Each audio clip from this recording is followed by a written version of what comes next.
السلام علیکم خو ګملګرو چرته تاسو غواړئ چې د یو چا د ټلیفون خبرې په خپل موبایل کې واورئ نو دا ویډیو تر اخیره پورې ضرور وګورئ. په نن ویډیو کې به تاسو ته یو داسې د کمال ډک سیټینګ دروښیم چې دا سیټینګ تاسو په کوم یو موبایل کې هم وکړئ د هغه موبایل د ټلیفون چې څومره خبرې دي هغه بس تاسو موبایل ته راځي او تاسو په اسانه طریقه باندې کولی شئ چې د هغه مکمل ریکارډینګونه مکمل خبرې واورئ چې په ټلیفون باندې څه خبرې کوي. دا سیټینګ به تاسو څنګه په خپل موبایل کې کوئ دغه ټوله طریقه به سټیپ بای سټیپ تاسو درښیم. ور دې نه مخکې تر اوسه پورې تاسو زموږ چینل ټیکنیکل پښتو سبسکرایب کړئ دا ضرور سبسکرایب کړئ چې زموږ راتلونکي هر ویډیو به تاسو ته په ټایم باندې په خپله دررسي. نو ډېر زیات په اسانه طریقه باندې تاسو کولی شئ چې دا سیټینګ د هر چا په موبایل کې وکړئ. مطلب ستاسو بچي وي ستاسو ورونه وي او تاسو غواړئ چې د هغه د موبایل مکمل دغه ریکارډ په خپل موبایل کې وګورئ چې دا په ټلیفون باندې د چا سره خبرې کوي. نو تاسو دا سیټینګ څنګه دغه په موبایل کې کوئ سمپل تاسو به دغه موبایل راواخلئ تاسو په هغې کې یو اپلیکیشن انسټال کړئ. تاسو به کوم اپلیکیشن پاک انسټالوئ دا چې کوم اپلیکیشن دی دا به تاسو په هغه موبایل کې انسټال کړئ د کوم موبایل خبرې چې تاسو په خپل موبایل کې اورېدل غواړئ. کله چې هم تاسو دا اپلیکیشن دغه په موبایل کې انسټال کړو دا به تاسو انسټالوئ د کوم ځای نه د دې لینک په یوټیوب کې تاسو ته په ډسکرپشن کې میلاو شي او کوم ملګري چې زموږ دا ویډیو فیسبوک کې ګوري د دې ویډیو د پاسه به هم تاسو ته لینک میلاو شي او دې ویډیو په کمنټ کې به هم تاسو ته لینک میلاو شي د هغه لینک نه تاسو دا اپلیکیشن په خپل موبایل کې انسټالولی شي. کله چې هم تاسو دا اپلیکیشن دغه په موبایل کې انسټال کړو بیا به څه وکړئ سمپل دا به دغه رقم اوپن کړئ. کله چې هم تاسو اوپن کړو بیا به تاسو وکړئ برابري 3 ډاټس باندې کلیک کړئ. کله چې هم تاسو دې باندې کلیک وکړئ تاسو له بل یو آپشن درکړي سیټینګز تاسو به څه وکړئ په دې باندې به کلیک کړئ. کله چې هم تاسو دې باندې کلیک کړئ دلته فسټ اپ چې تاسو ته کوم آپشن ښکاري ریکارډ تاسو ته ښکاري کالز تاسو به څه وکړئ سمپل په ریکارډ کال دا کوم بټن چې دا به تاسو آن کړئ که تاسو په موبایل کې آف وي. بیا به تاسو کې دلته لاندې په دې کې نور هم ډېر زیات مختلف سیټینګونه دي په دې کې به دا تاسو نه ټچ کوئ ځکه که دا تاسو غلط کوئ نو بیا به دا اپلیکیشن صحیح کار نه کوي.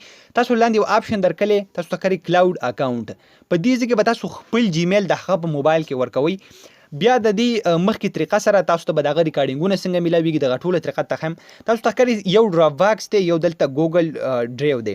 نو تاسو چې کوم یو اکاونټ هم که تاسو سره ګوګل ډرایو اکاونټ وي نو تاسو به څه وکړئ خپل هغه اکاونټ به دلته انټر کړئ یعنی ګوګل ډرایو د هر یو جیمیل باندې اټومیټیکلی جوړوي. مطلب که تاسو کوم جیمیل دی نو هغه به تاسو دلته انټر کوئ. نو بیا به تاسو کوئ تاسو به خپله ګوګل ډرایو اوپن کوئ په خپل موبایل کې او تاسو به خپل جیمیل د هغه په موبایل کې په دې اپلیکیشن کې دلته لاګین کړی وي نو د هغه مکمل ریکارډینګونه به تاسو ګوګل ډرایو ته راځي او تاسو په خپل موبایل کې په اسانه طریقه باندې کتلی شئ.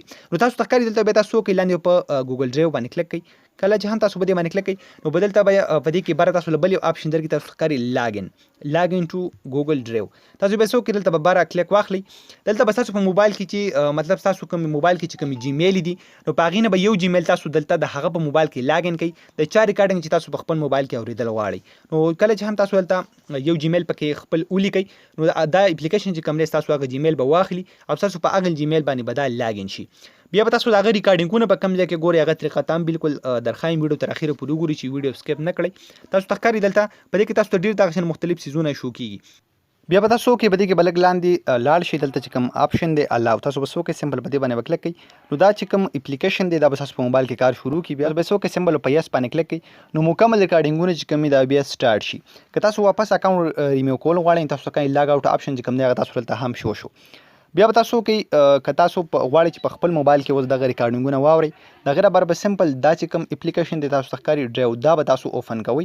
ستاسو په موبایل کې به دا وي تاسو به خپل جیمیل د هغه په موبایل کې په دې اپلیکیشن کې لاګین کړئ. بیا به خپل دا اپلیکیشن اوپن کوئ په دې کې به دننه هغه ټول ریکارډینګونه تاسو ته راځي چې هغه په کال باندې څومره خبرې کوي اټومیټیکلی هغه به ټول تاسو ته راځي. د هغه په موبایل چې کله هم نیټ آن کېږي اټومیټیکلی به دا اپلیکیشن هغه ټول ریکارډینګونه ستاسو ګوګل ډرایو ته سینډ کوي. نو ډېر زیات د کمال سیټینګ دی ضرور دا د مطلب د خپل ښه مقصد دپاره استعمال کړئ. نو خو ګمرګرو امید لرم تاسو به دا نننۍ ویډیو خوښ شوي که ویډیو هم خوښ شوي د خپلو ملګرو سره یې ضرور شیر کړئ او موږ به خپلو دعاګانو کې یاد ساتئ. د الله په امان.